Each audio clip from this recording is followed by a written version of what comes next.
Does this country need more regulations? President Obama yesterday said yes. He is making a major push to combat climate change, he says.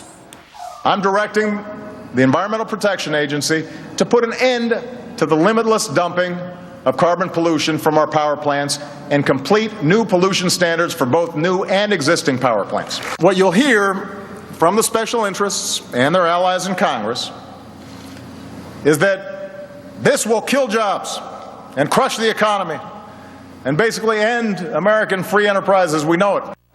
But some people are unhappy with the president's plan, including some Democrats who say this is a terrible idea. Joining us right now, one of them, Senator Joe Manchin, who represents the coal mining state of West Virginia. Senator, good morning. Good morning, Stephen Tucker. How are you all? Doing okay. Better than you. I mean, the President of the United States has declared a war on coal and a war on jobs and essentially a war on West Virginia. Well, really a war on America. When you look at it from that standpoint, there are 8 billion tons of coal is being burned in the world as we speak. The United States of America consumes about 1 billion tons.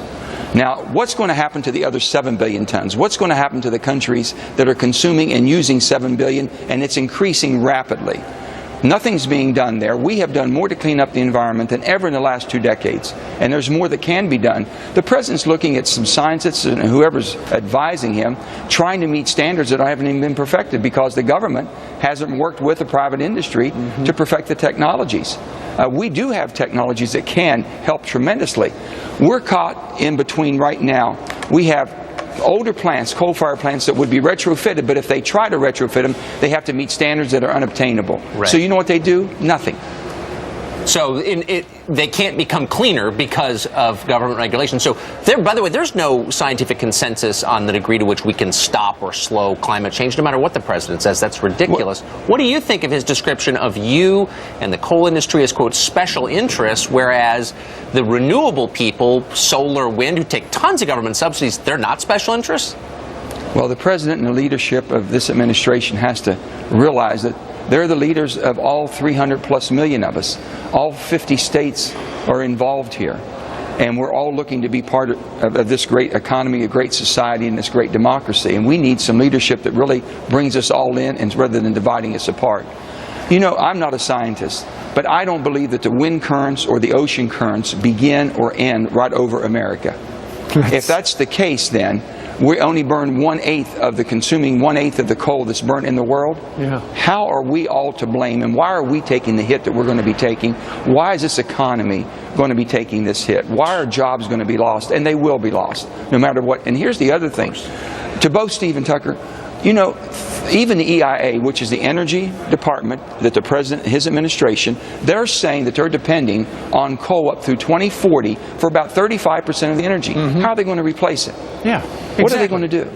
You know what? And just as I think when George Bush left office, gas was what, $1.90 a gallon. Now it's close to double that. This essentially, by restricting the coal industry, would cause every time we flip on the switch, that price is going to go up. Every time somebody plugs in their electric car, that's going to go up as well. And Senator, I want you to listen to the President of the United States calling out people who aren't on his side. I'm open to all sorts of new ideas, maybe better ideas, to make sure that we deal with climate change in a way that promotes jobs and growth. Nobody has a monopoly on what is a very hard problem, but I don't have much patience for anyone who denies that this challenge is real. We don't have time for a meeting of the Flat Earth Society. Is he calling you a Flat Earth Society member? Well, I don't know what he's calling me, but I'm willing to give him some ideas that'll work. Why don't we use the scrubbers? Why don't we use the SCRs? Why don't we use the low NOx burners in plants right now that haven't been retrofitted? Why don't you work with the technology you have rather than meeting technology that's not been perfected, because this government hasn't perfected the carbon capture sequestration, taking clean stream of CO2 off. Why don't we do that? Because it's not about science, it's about ideology. Sure. You know, Senator, thanks a lot for joining us. Hey, thank you all. We're going to continue, just put common sense. This is common sense, that's all. Hey, just a curiosity, on a scale of 1 to 10, how angry are you about this? I don't think that you have a scale. We can tell by your passion today. All right, Senator. Well, it's just ridiculous. This is just ridiculous. I should not have to be sitting here as a U.S. Senator fighting my own president and fighting my own government. That's ridiculous. I want to work with them. I've reached out. I will continue to reach out. But I need a partner here. I don't need an adversary. I need a partner and an advocate. Well, they just heard you down the street.